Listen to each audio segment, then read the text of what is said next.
everyone. I'm Darlene Young from Arlington and also Outreach Coordinator here at CAT TV. And I am also the host of Mindful Health Alternatives that appears here on CAT TV, Channel 15, every once in a while, and usually it plays for a month each show. The goal of this series is to introduce you to a less stressful lifestyle through different methods regarding whether it's alternative medicine or a visit with the clergy or with perhaps even police officers, whatever it is that will help make your life better, this is the show to see it in.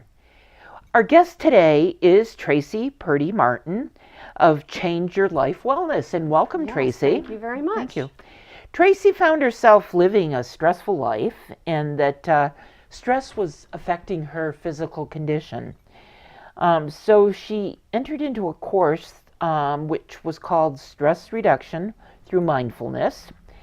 And it's an 8-week course designed to reduce physical and emotional stress. A lot of us need that. Yes, we do. I need it right now because I'm nervous. Oh, no. It'll be okay, I promise. Tracy now teaches an 8-week class or workshop here in Bennington at the Yoga Connection at 532 Main Street. And it's called Stress Management Through Mindfulness. And it's sort of based on the premise of the stress reduction through mindfulness. Again, welcome. Thank you. And I am so glad that you're here. Tracy's not a newbie to the show. She was here to do some balance exercising maybe about a year ago on one of the shows. Yes. So she's a pro at this. Pro, absolutely a pro. So let me just say that the mindful-based stress model was started by a gentleman by the name of John Kabat-Zinn. Yes.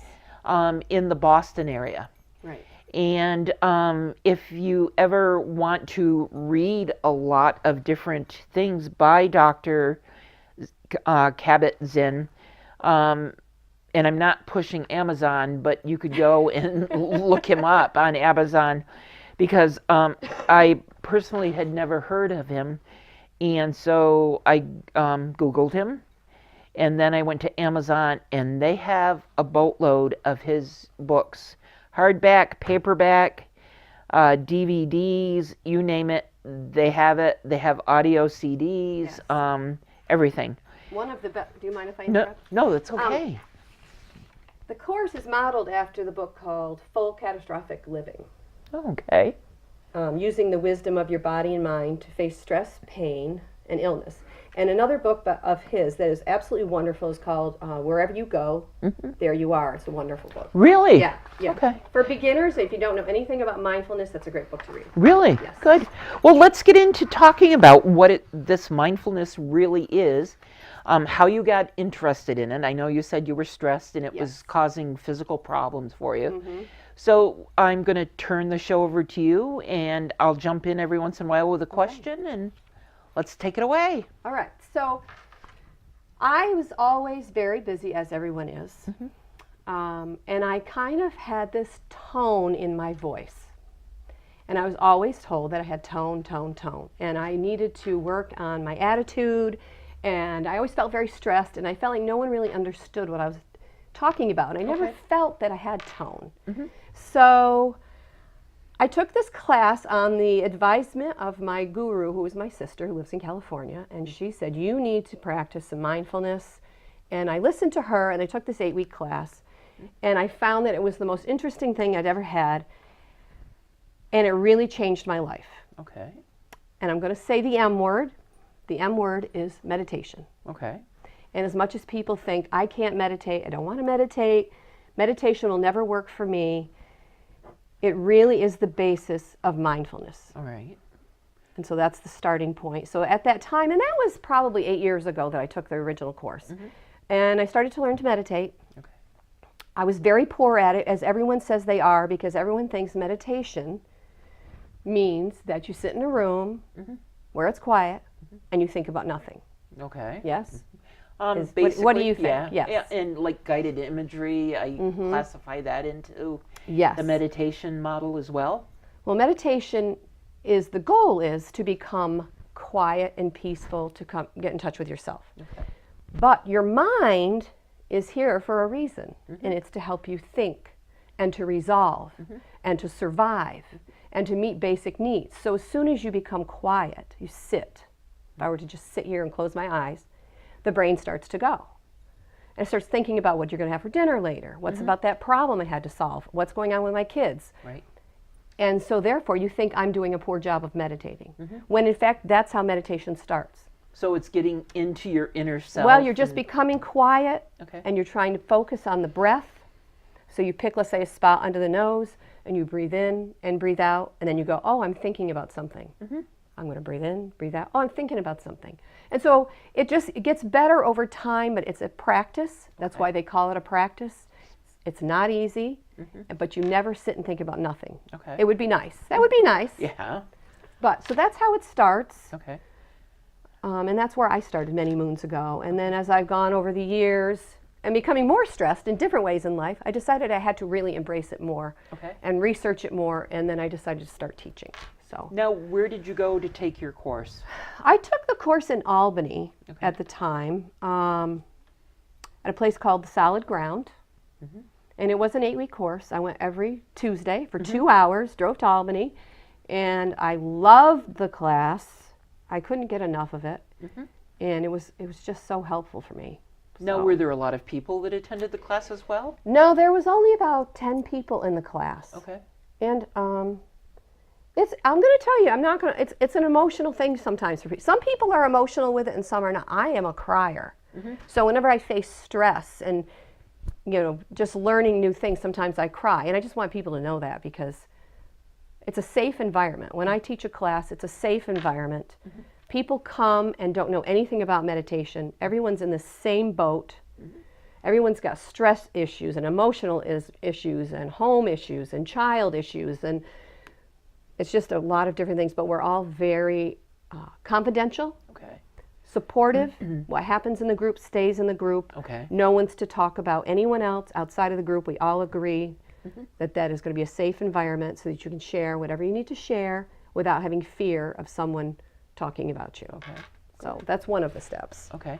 Now, in my research, it said that every day you should take at least 45 minutes for yourself and, I don't know, do the meditation or just come in contact with your feelings? Or? Well, 45 minutes is a really long time, and I think that the way of the world this day, where everyone's working so hard, more than one job, lots of kids, and that 45 minutes is asking a lot of people. Yeah, because I thought to myself when I read this, if I were to take the class and spend 45 minutes, the 45 minutes would probably come towards the end of my day when I try to wind down. Right. And more than likely, if I put myself in my bedroom, which is quiet to me, the next thing I would know, it's probably 6 o'clock, 7 o'clock the next morning. I probably would have just fallen asleep. Yes. And not that I would have really wanted to. Right. But I mean, just getting so quiet and it's Well, let me just tell you,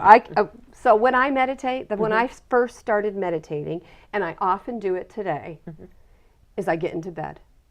And if I fall asleep, well, I guess I needed some sleep. Yeah. I just think people need a break.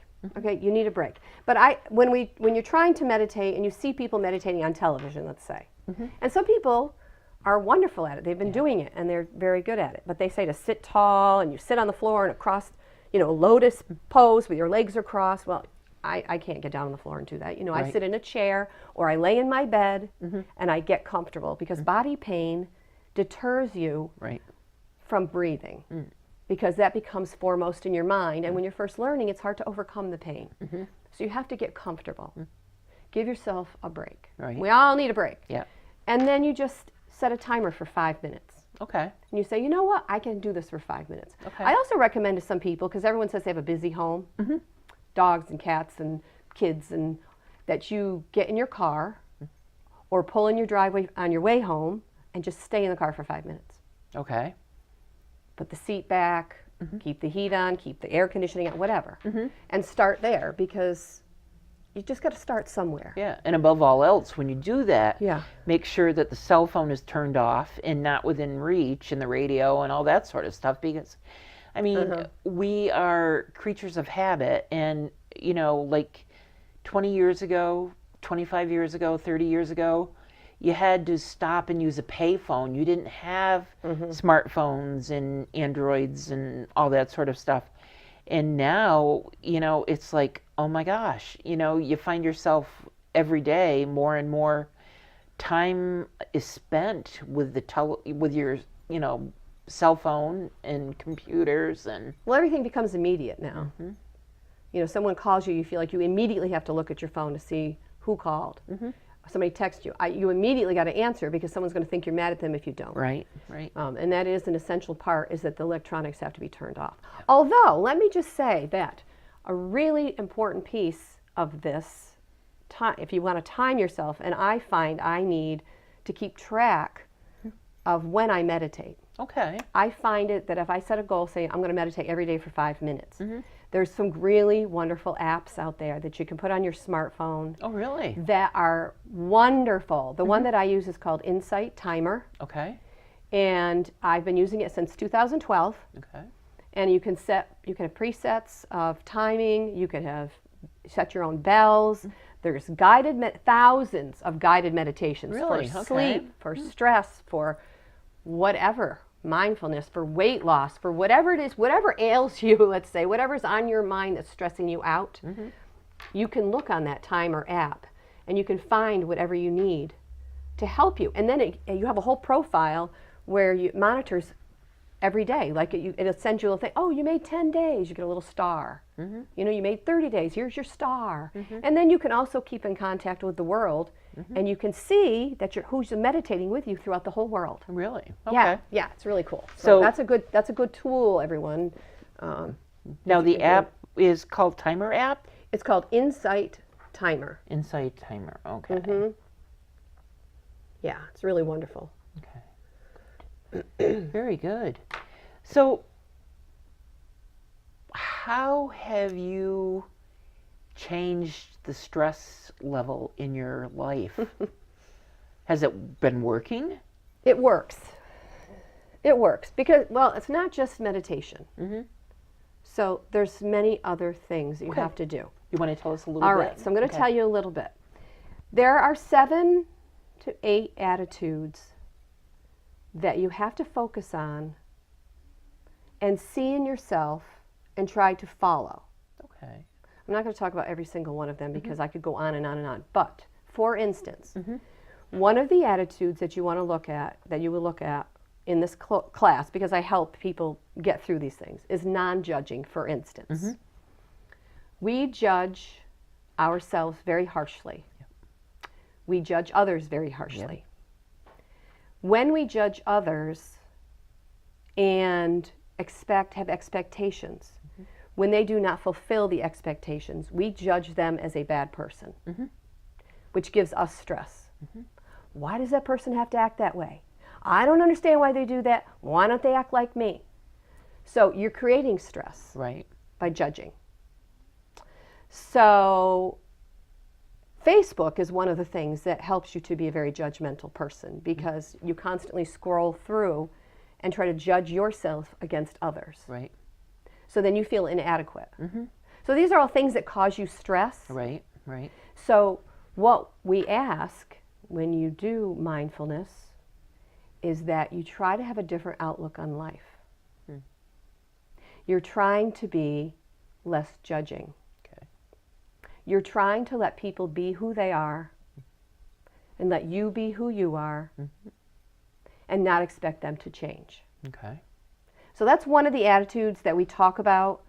And we ask people to just take 10 minutes, like tonight when you go home, or anybody watching this, take 10 minutes and notice how many times you judge something. You judge the flower, oh, this is pretty, or it's not pretty. You try to categorize things to make them fit into different places in your mind. Because that's what the brain does. but it's unnecessary time that you're spending categorizing. You're trying to free up the space in your mind to be peaceful and not judge everything as good or bad. It just is. Does that make any sense? Yeah, it does, because I think we all are judgmental. Yeah, not sure only we are. of others, but like you said, we're very critical of ourselves, and it's how do I want to say, very mind consuming. Yes. And you know, it's like some people can't let it go.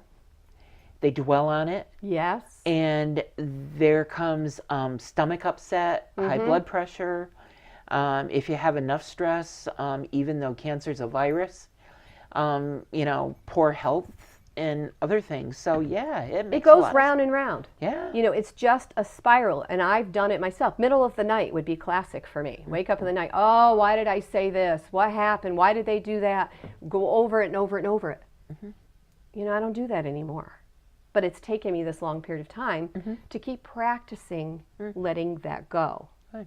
And so we talk about letting go, and it's easy to say let things go. That's another thing, that's another attitude, is you want to let things go and don't keep playing it over and over. Something that happened to you 20 years ago. I myself have had plenty of times where I think about that thing that happened 20 years ago. Oh, why did that happen? What did I do wrong? I should have done something. Even if you had no control over it, you still relive it. You don't need to keep doing that. Yeah. But what we do when we say let it go is we often bring it in. Okay, and it sits inside and you push it down. We're not going to talk about it, I'm not going to think about it, I'm not going to cry about it, I'm going to push it down inside. When we have the mindfulness class, we learn how to let it out. Okay. So that it's not stuck on a continuous loop. It's not stuck in the body. You don't have to keep thinking about it. You can forgive yourself, you can forgive others, and you can move forward. And that takes stress out of your life. It's freedom. Freedom. You're getting freedom from all these overwhelming thoughts. Very good. Yeah. There's also, you want to hear another one? Yes. Okay. Beginner's Most definitely. mind. Now you've got me like, okay, I this know, is good. right? Yeah. So beginner's mind is another way to look at things. Okay. So let's say there's someone in your life that you have trouble with every single day, or you dread an interaction with that person. Oh God, I know it's going to be terrible. Every time we get together, it's awful. So what you're trying to think about is pretend you don't know the person. Okay. Like meeting them for the first time? Meeting them for the first time. Alrighty. And getting rid of all your conceived notions of how they're going to act, what's going to happen, what it's going to be.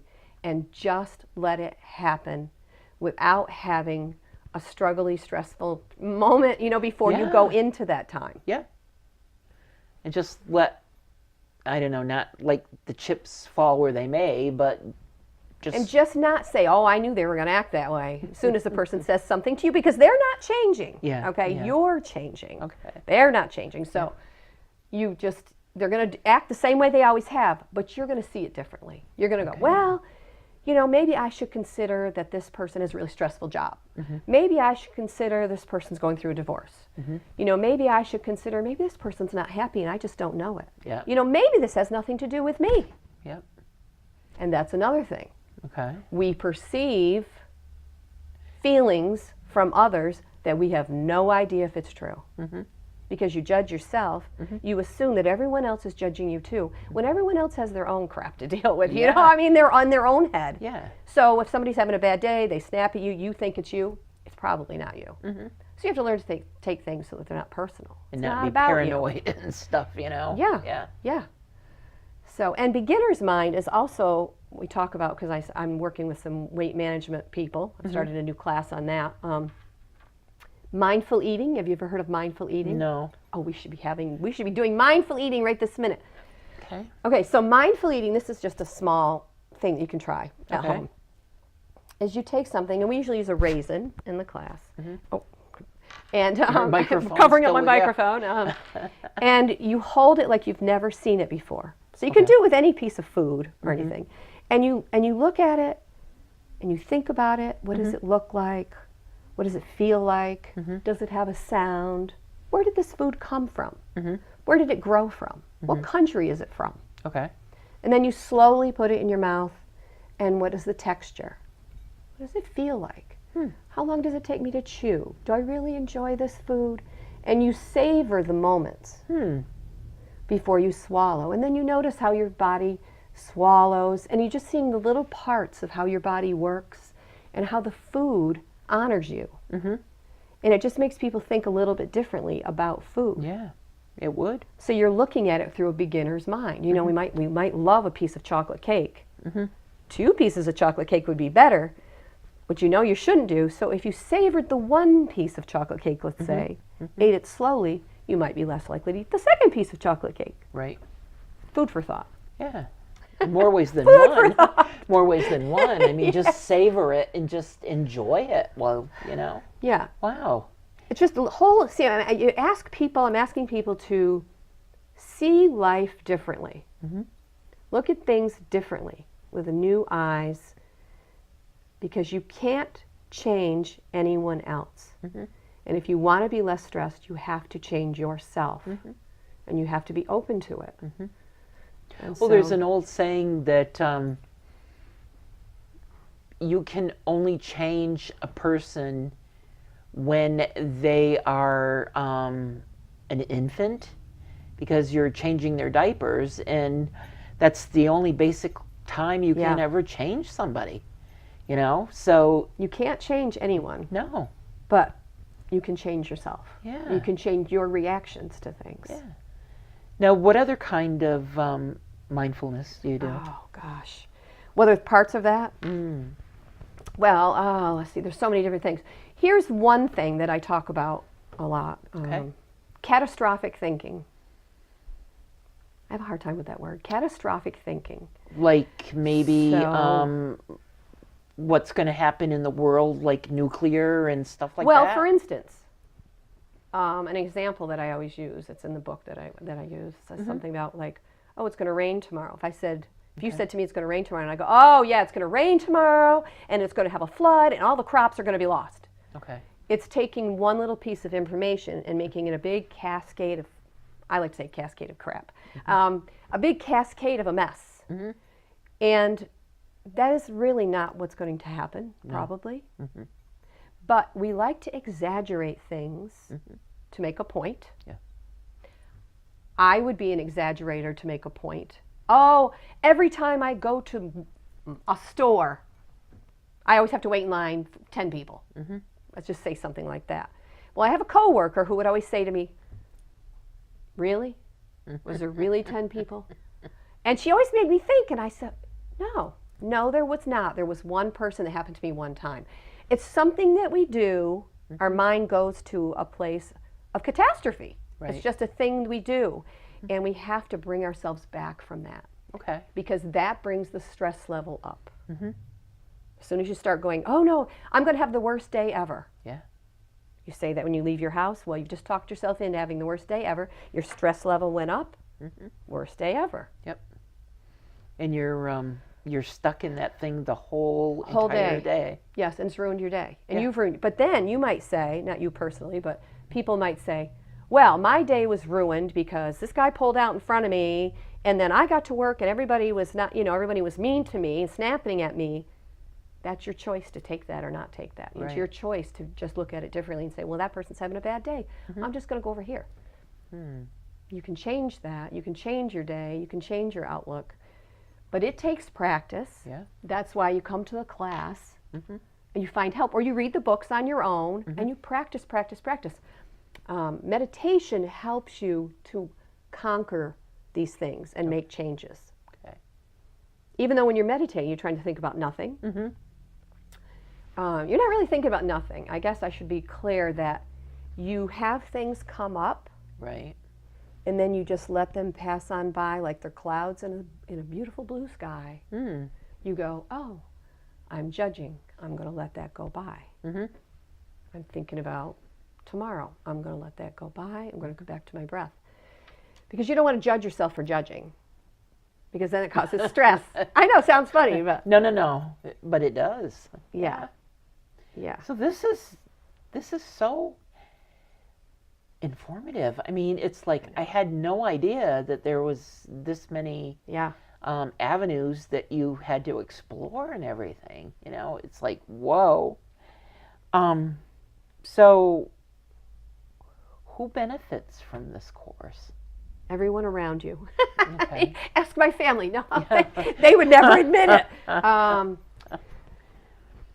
Whoever takes the course is going to benefit. It would be anyone who has stress. Okay. Anyone who has stress, for whatever reason they have stress. But it's imperative that if you come to learn mindfulness, that you know you have to do something. You're going to have a little bit of homework, and you're going to have to put some effort. Okay. Coming and not trying, coming and thinking that I can perform a miracle or someone else can perform a miracle to you is just not how it works. No, it's you that's in charge of your own destiny, really. You have to do the work. You have to Okay. practice meditation, body scan. So we explore all kinds of meditation. Okay. Guided meditation where you listen to someone talking, could be on a beach or, whatever, different guided. There's different ones. There's walking meditation, teaching people how to walk mindfully, thinking about only their steps, Oh, really? Okay. surroundings. So every time your mind wanders to something that is stressful, you come back and say, wow, those are beautiful flowers. My feet are walking on the ground. You just think about those kind of things. There's chanting. We don't actually chant in the class, so if anybody's out there thinking they have to chant, you don't. But I do have people listen to it Yeah. and explain it, and we observe it and see how it is, what we think about it. All those different kinds of things. Yoga, people can try yoga if they'd like, don't have to if they don't want to. I practice Qigong, which is an ancient Chinese healing. Right. That is what I do for stress. Besides meditation, I do that. So you learn all different kinds of things, ways that speak to you, Okay. something that fits in your life. Okay. Now, in the research and some of the information that's out there, it talks about a body scan. Yes. Now, I know in the world of X-ray, like CAT scans and MRIs and nuclear medicine and stuff like that. But how does this pertain to a body scan? Oh, yeah. A body scan's the easiest part of the class. Okay. So the very first day that you come, I send you home with a CD to listen to, or, with a day of electronics, you can just listen to one online. You can just pick out one, whatever you want to do. And John Kabat-Zinn has many videos on YouTube. Right. So if anybody wants to explore that on their own, just look up John Kabat-Zinn Okay. on YouTube, and you can learn all kinds of mindfulness stuff with him, and meditations and yoga and everything else. But so you just go home, you pop in this thing, you lay down, and it just goes through the body. And it's teaching you to be in touch with your body. So it starts at the feet normally, that you feel your feet. How do your toes feel? How do the arches of your feet feel? Seriously, it just does that. Scans all the way up the body Okay. so that you can see where you hold tension. We hold tension a lot of times here. Right. Migraines, all kinds. I am a person who grinds my teeth, You okay? set my jaw. Yep. So it helps you to determine where you're holding stress. Okay. And it helps you to breathe. You first start to learn how to breathe, feeling the breath. So it's really simple. Many people take that home in the first week. You practice that every day. Okay. Many people fall asleep to it. Use it as a sleeping tool. I mean, your goal is to try to stay awake. Yeah. But if you fall asleep, you can't judge that. No. You're tired. And you wake up more relaxed, no doubt. So that's a body scan. Okay. Yeah. Very good. Yeah. So you basically, like you said, start at your feet, which is your roots. And if you follow chakras and all that sort of good stuff, your feet just are your basic beginning and your roots. They are. We don't talk about that much in mindfulness. We don't talk about chakras. Okay. That's kind of an advanced, well, it's not advanced, it's different. Okay. It's different. That's something that I don't really practice much with chakras, but we do talk about rooting yourself into the ground and different things. Yoga talks about that. Qigong talks about it. We try to keep it very, very simple. and just working with changing the way you see the world.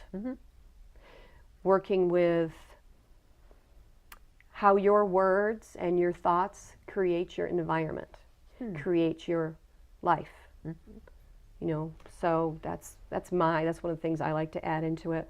Whatever you say in your mind to yourself on a daily basis is what you're going to live. Okay. Makes sense. So if you constantly say, I'm going to have a bad day, You're going to have a bad day.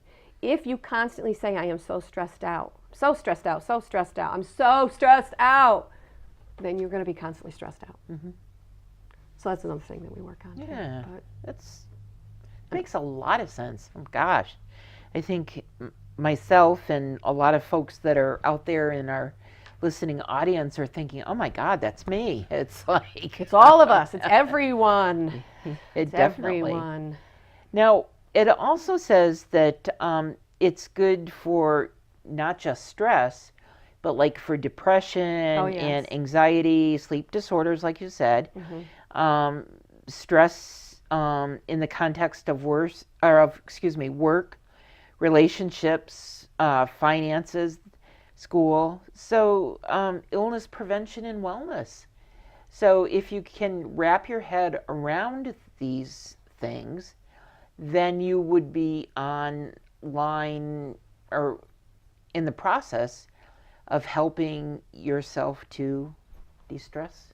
Well, you know, stress, for anyone who's been in healthcare, everyone probably knows about stress. But let me just tell you a little about stress and how things can change for you health-wise, physically. When you experience stress, you know, the hormones in your body go up. And back in the day, when we were chasing lions around to kill them, we needed to have those hormones run through our system. Because then we are going to either we're going to fight or we're going to have flight. You've heard of the fight or flight. Okay, so you're going to either fight the lion or you're going to run from the lion. Okay, so our bodies still do that. We haven't evolved into something where we don't do that. So every time you experience stress, the hormones go crazy in the body, and then you sit there with them. They raise up everything ready. Your adrenaline, you're ready for the fight, you're ready to run. And now what's going to happen? Nothing. Raises the blood pressure, bothers the stomach, puts weight on in the middle here. You know, it does all wreaks havoc. Brings on many illnesses. There's actually one study that I read that when you get have a vaccine, let's say, or a flu shot, let's say, if you are in a heightened state of stress at the time that you have the vaccine or flu shot, that will not work as well. Really? Yeah. So that's how, you know, stress affects you physically. So we have to learn how to de-stress ourselves. And in mindfulness, the bottom line is you're going to become non-reactive. It's called being equanimous. Equanimous? What in the heck is that? Being non-reactive to hardships in life, to things that right now might get your hackles up, you know, get you riled up. You have to see things differently. You have to realize that is not going to change. You can't change it. So therefore you must just let it pass. Or you can react to it gently. So we're not saying like, don't ever laugh and have fun. We're saying just don't get way up here or way down. You know, it just doesn't help you. So you have to find a middle of the road place to be where you can enjoy life and just not overreact to things. And those overreactions are what causes illness in the body. According to Qigong, for instance, any time that you're either really high, whether it's happy or sadness, it's not good for the heart. It's not good for your organs. And it just brings on illness. So if you can become a more balanced, calmer person, your life takes on much more meaning. And you see things that are really important to you. And it brings out The love brings out love and kindness from your heart. And sort of, it's like you would say, a win-win situation, maybe? Yeah. Love and kindness from your heart, and then the people on the other end benefit from that. Yes. And you're not an old crank anymore. It's like... Well, the whole idea behind all of it, really, the bottom line, if any spiritual people will tell you, or you read about them, and John Kabat-Zinn doesn't get down into this area of too much love. Everyone should just love each other. You know, back in the hippie days, you know, peace, love, and all that. The bottom line is, if you can open your heart to others, open your heart by being calm, which breaks down your defenses, and see people for what they really are, and not that they're judging you and you're not judging them, that you can help others. You can forgive others. You can be happy. You can love others. If you are being kind to others, they're more likely to be kind back to you. But then also, if you are kind to others and they're not kind back to you, that does not change you anymore. You're not going to go back to your old self. Right. This is true. Well, you know, when we get stressed, that's a thing that our brain does for us. Our brain creates habits for us within 7 days. Brain likes to do that. The brain also wants you to have it easy sometimes, and when times get tough, we're going to go back to our old habits. So that's where meditation helps you to stay focused in what you want. And what you need. So once you get better at meditating or practicing every day, or if you only practice 3 times a week or whatever, you can set an intention to say something like, well, I would like to be more calm. And then you can close your eyes, do your 5-minute meditation, which someday will lead you to a 20-minute meditation, which maybe someday a 30-minute, maybe someday a 40-minute. And the more you say things in your head about what you want and you put it into words, the more likely you're going to get it. Okay. You know, people can sit and go, I just want to be less stressed. But that doesn't mean anything. No. What does less stress look like? Does it, you know, how would you look? How would you be different? What would your life be like if you were less stressed? So if you say, I want to be less stressed, you have to give it a picture or give it words. What do you really mean? What do you really want? What does it look like? And then you set that intention before you meditate. This is what I want. Wow. And you strive for that, but not too much. You let the universe do the work. But it's good to know that you can, like, start your meditation goals, like at 5 minutes, because I can just hear it going through some of our viewers' brains. It's like, oh my God, you know, like you said. I don't have 5 minutes. I know. Yeah. I've been there. Yeah. Believe me. I would say I can't. I don't have 5 minutes. I can't do this 5 minutes. This is the most ridiculous thing ever.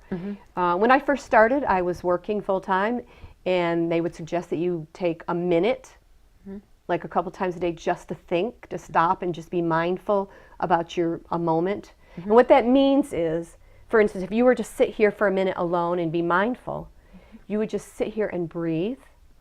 And say, these flowers are so pretty. This wallpaper looks like real stone. You know, you would just sit here and be in your surroundings without thinking about the 8,000 things you got to do. Right, and be appreciative of what you're surrounded by. Yes, and just be. And that helps it kind of leave. You know, it just kind of, for that minute, you know, and then it comes back. But so you can start with a minute. And when I was working full time at that time, I would actually, I would go into the bathroom. Everybody laughs in my classes when I say that, but I said it's the only place I had for any moment. I would just go in the bathroom, and I would stay in there for a minute and just breathe in and out and breathe in and out, you know, and I just did the best I could, you know, trying to make a difference in my life little by little, baby step by baby step. Yeah. Because sometimes, too, when we're stressed and, like, you're saying, you know, like to pay attention to your breath and stuff like that, some of us, and I hate to say this again, as creatures of habit, you know, the fear of the unknown, and you tend to hold your breath instead of breathe in, breathe out, you know, and it's, you have to work on it. You know? You have to work on it. And you know, the other thing when the breath, once you work on the breathing, because when you get in a heightened state, an upset state, and you're used to the breath, you're used to saying, okay, I know how to breathe slowly. Breathing in, breathing out. It's kind of what you say in your head when you're meditating. You just sit there. You don't try to change your breath. Some people get the wrong idea that they're going to sit in meditation and I'm going to breathe in and breathe out. And then you become breathless. And then it's all weird. Yeah. So the idea is not that. It's just that you just notice that I'm breathing in and out at whatever pace you are. But once you get the handle on the fact that you can do that for 5 minutes and it calms you down, then when you're in a really stressful situation, you can go to that breath and it will bring you down. Okay. So it's very helpful once you have that tool. Good. Good. Now, do you ever see, and I'm looking at some notes that I made, that people that can benefit from it, not just John Q. Public, but nurses and doctors and physical therapists, pharmacists, mental health professionals, and there's probably a lot of other people that would benefit from it. You know? Anyone benefits from it because everyone lives a stressful life. There's no one, life is so stressful now. Yeah. Not like we talked about, social media and phones and all that stuff. Not only do you work a full-time job now, but now you're answering your phone or looking at your phone and talking to everybody and everything has to be immediate. So anyone that finds themselves being short-tempered, not patient anymore, especially not patient anymore. Once you've been in a job for quite some time and you find that you've lost your patience with people or with clients, this is the time that you need to reach out and get some help. Whether it's coming to mindfulness class or to see a professional, because your life is stressful and it doesn't need to be that way. Life is really not meant to be a struggle. We are meant to be joyful. We're meant to be happy. We're meant to share that with our families and our friends. Yeah, and I mean, in today's society, and you've seen these like little sayings on Facebook or you read about them in different books. We as a society today sometimes don't take the time to say to somebody, Tracy, you did a really good job. It's like we tend to say, well, why didn't you do that? Yes. And we are not told that we do good things. It seems like sometimes we're told only the bad things. And I think as a society today, we have to get back on board, be nice to one another, and just. So I'm saying if you open your heart, as I said before, and you're trying to be more loving and forgiving. Okay, forgiving is a big word. Yeah. There's people, everyone, all of us, who are holding on to things from way back in your life. Once you learn to forgive the people that you're around all the time, you can start forgiving others and yourself. Right. And it opens your heart, and then you can be much nicer to people and more likely to say, nice job, thank you. Those kind of things are greatly appreciated by others. Oh, yeah. Very. Making a friend is really easy if you say thank you to them and that they're appreciated. Yeah, and I mean... It changes things. And it helps self-esteem on both ends. Yes. Because you are appreciated. Yeah. And you yourself feel that... wow, this has really changed me, just sitting down and talking to you and being able to educate folks on there is help out there for everybody. There is help. There is help, definitely. Yeah. And if someone doesn't want to go to a class, I do private sessions. Do you? Okay. Oh, yes. That's good. And there's even mindful-based for teens. Oh, of course. They practice, they do mindfulness at the Hoosick Falls Central School. Oh, now, really? They might do it in the schools in Bennington. I know people who are at Hoosick Falls, so I don't know if they do that in Bennington. I'm not sure. Well, my grandson, who is 5, goes to Molly Stark in the pre-K. Pre-K, okay. And they've taught him how to breathe. All right. So when he gets riled up, his mom goes, do your breath, and he'll breathe for 10 times, and then he's calm. So they're really spreading this out so that people from all ages are benefiting from this, because everyone needs it. Yeah. Everyone's stressed out. Because, it would be really great, like for the younger kids. Yeah. But also for teens, because of the higher incidence of like teen suicide and bullying and all that sort of bad stuff. I mean, if people can just take time and work with teens, then the incidence of drugs, suicide, and all these other things that are influencing their lives and making them even more stressed could just help. Probably a wonderful program. They probably have something already in place, but it needs to be out there more. And I think the more parents practice things like this, the more it will benefit the kids, because they'll learn from the parents, and the parents will be less stressed. And it's really just a big snowball. But it's a good snowball. It's really. Well, I am so glad that you were able to be here today. We're getting a little short on time. So would you like to just sum up? Sure, I'd love to sum up. If I could think of what to say for a sum up. And, and just remind our viewers where you are. Okay. How long it's an 8-week course. Yes.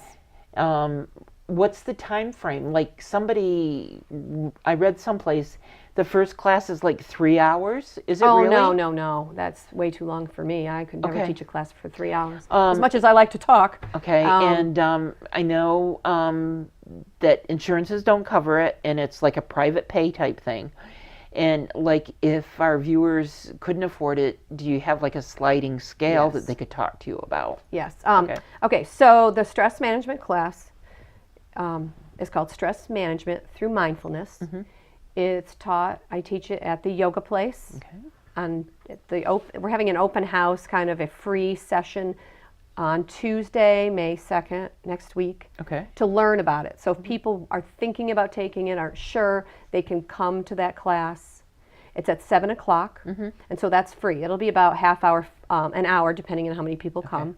So we'll talk about it there. If they have concerns, they want to take the class, can't afford it, Jane Schaefer, who runs the yoga place, we can discuss with her. They can touch base with her, perhaps, and with me. And then the class will start its 8-week session on May 9th, right? Yes. Okay. And the classes run 7 to 8:30. It's an hour and a half. Okay. And there'll be homework. Okay. Now, this program will probably not air until probably June. Oh, so fall, September. Okay, so we'll do it again. Start again in September. Okay, like after Labor Day, do you think? It'll be after Labor Day, probably. I would say 2 weeks after Labor Day, get people a chance to wind down from summer. Yeah. So, but the yoga place has a website. They have a Facebook page. I have a Facebook page called Change Your Life. Okay. So you can contact and look on those pages for different things. Okay. And yeah. Well, this has been great. Thank you so very, very much. You're welcome. Thank you for having with me us today, and we'll get you back to talk about some more things here in the future. Just want to remind our viewers that before you try something new, you might want to check with your physician to see if this is going to work for you, or saying, I finally decided, I found a program to help me with stress, and it's this, and this, and will it help me?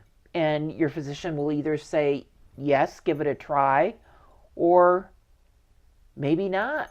So just, use your physician or a nurse practitioner in the office and, as a sounding board, and see what they have to say about it.